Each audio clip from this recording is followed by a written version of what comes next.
Ayan, ano yan? Pandesal. Saka kape. Ayos, very good. Okay. Ito na naman yung isang salang.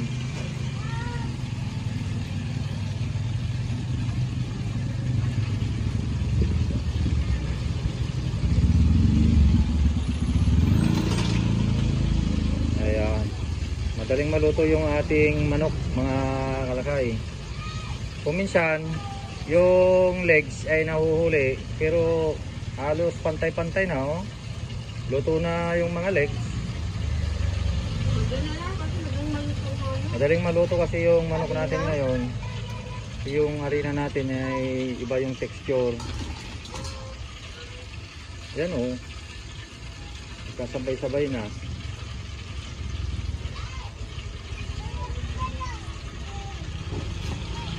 Karaniwan kasi nahuhuling maluto yung legs.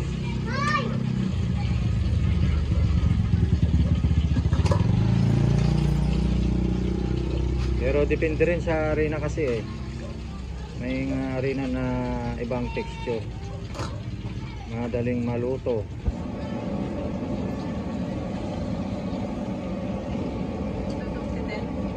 Ayan yung ating tagtitin.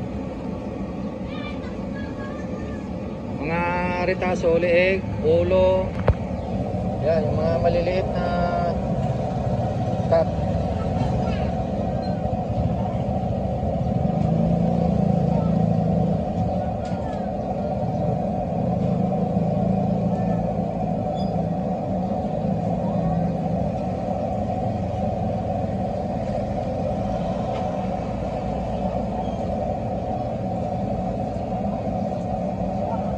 Ayan, oh, pinapampak ni Kabakata para hindi masama yung mga excess na harina or breeding. Pag hindi mo pinampag yan, madaling mapuno ng latak yung mantika natin. Yun ang masusunog.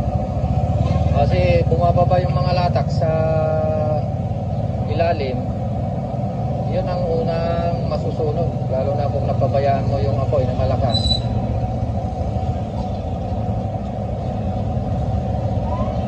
Ulo ko kahapon doon, kalakay sa kabila, ha? Oo, kahapon ay nagsolo kami ni Kabakad. Ulo ko rin dito kahapon, para ako walang kasama. Hindi nga ako nakapag-video doon sa kabila dahil sa marami rin tao. Ilang oras ka lang ba nakaubos doon? Hanggang 11:30 siguro. Pumunta na ako dito. Yan, oh. Ang bula. Yung iba ay namumroblema sila sa bula. Pero sa amin, normal lang po yan. Kung coconut oil ang inyong ginagamit. Bababa rin naman yan. Bigas na yung manok. Oo, tama. Bababa rin naman yan. Walang i-complain yung pagdagan ng manok kapag kabumubulan dahil nakapon talaga yan. Aapaw na kung masyadong marami kang nilagay. Kaya tansyahan. Pag nagbula na yan, tigilan mo muna tapos nagtagal mo.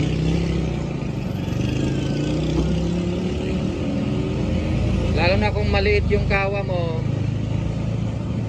tapos nilagyan mo ng maraming piraso at yung mantika mo ay talagang umaapaw, ay aapaw na.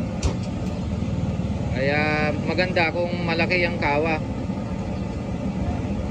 Itong kawa namin na ito, yung pinakamalaki 23 inches diameter.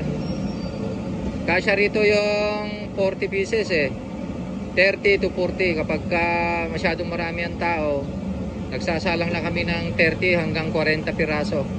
Pero pagka kadalasan lang, normal lang, 20-20 lang.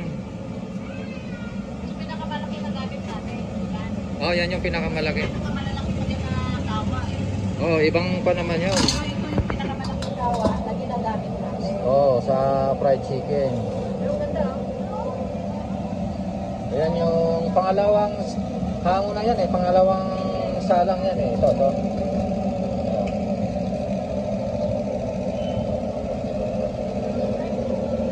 Okay, lagay na natin. Yan. Oh. Yun yung unang salang natin, oh, naka-display. Napusatan na yan eh. Napusatan talaga.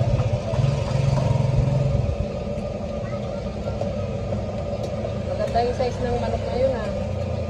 Maganda kapag ka maganda ang pagkaluto. Kahit malaki ang size ng manok, yung cut ng manok mo malaki pero pangit ang breeding mix mo at pangit ang pagkaluto ay liliit. Pagka Na-overcook pa ay liliit talaga at titigas.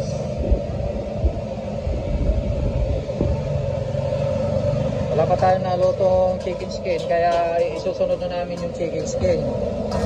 Ganyan yung chicken skin namin. Oh. Ito mahigit na 2 kilos yan at meron pang kasama rito, marami pa rito. Ulis ngayon, kaya malinis. 5 kilo yung dala natin na chicken skin ngayon eh.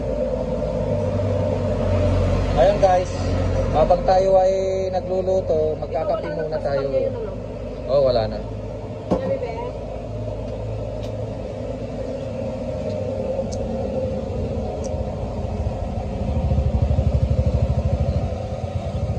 Yan, pagka umaga, eh, konti lang talaga ang tao. Yan, oh. Pero pagka magtatanghali na, ay grabe, ang daming tao. Para kang truck Oh. Kaya habang maaga, eh, magpandisal muna tayo. Yung pandesal sa ating mga Pilipino, inuhugasan muna natin. Oh, yan, yung sasawsaw natin sa kape. Tapos inumin mo rin yung pinaghugasan mo. Oh, yan, sausaw sa kape para mahugasan ba. Tapos kakainin natin. Yung pinanghugatan, inumin mo rin. Pilipino nga talaga eh. Nakakapagod. Nakakapagod, pero Kumikinis na yung mukha mo ah. nakakapagod yung ganito. Pero pag kasama mo yung mahal mo, nawawala yung pagod. Oh, siyempre. Pero kahapon, wala ako dito. Pagod ako kahapon. Pagod ka. Isa ka eh. Pero okay lang. O yan guys. Tatlo yung absent na tao namin kahapon. Kaya parehas kami ni Kabagat na nagtinda at solo flight namin. Nagpalaspas kasi sila. O nagpalaspas daw sila eh. O.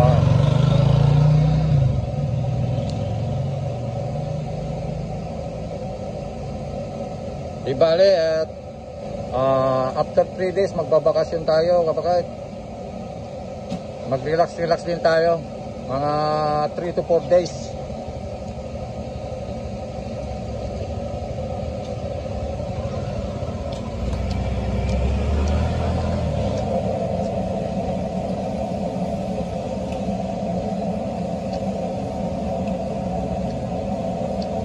Ayun, tag sa 10 natin guys, oh. Oh.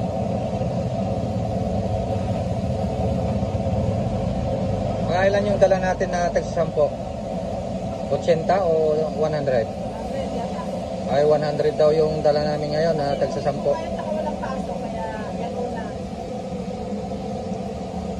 Pero yung malalaki namin, 450 yung malalaki natin. Ikaw yun ang nakayin lang ba? O, mga 450 to 500 lang yung malalaki.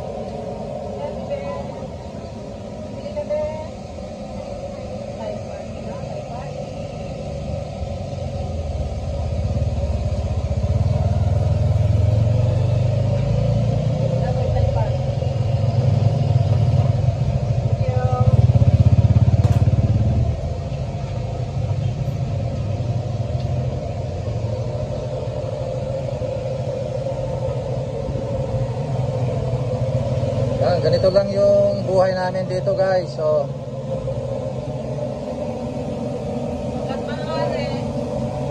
Tayo yung may-ari, magbibigay. siyempre, kaya hindi pwede yung magninegosyo ka ng ganito na hindi ka hands-on. Opo, kahit, kaya ano yung kahit sabi natin, di ba naman na pagkadating mo sa, dapat alam mo pagluto. Alam mo lahat. Pagtinda, alam mo lahat, dapat mas nakakaalam yung may-ari dito sa tauhan. Oo. Pag wala yung tauhan, guys, dito, nagtutog ka. Dapat may pipilitan ko tayo yung Talaga.